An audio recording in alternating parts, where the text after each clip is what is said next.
تشوفوا يعني هذا المكون اللي درت، واحد هما مكون واحد اولا جوج، يعني ما كيديروهمش الناس ديال الشاويه.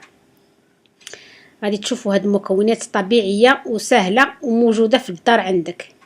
غادي نحتاج الكميه ديال الفورس الممتاز، قدها كميه ديال الدقيق ديال الفينو اولا ديال القمح. الفينو او القمح نفس الكميه هو والفورس، يعني درنا زلافه فورس نديرو زلافه فينو.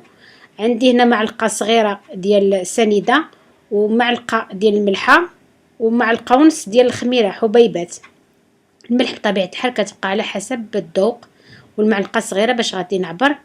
المكون اللي قلت لكم وهو ياغورت، غادي ندير معلقه، حيت هاد الياغورت الا درتيه في اي معجنات يعني اي في عجينه كتجي ديك العجينه رطبه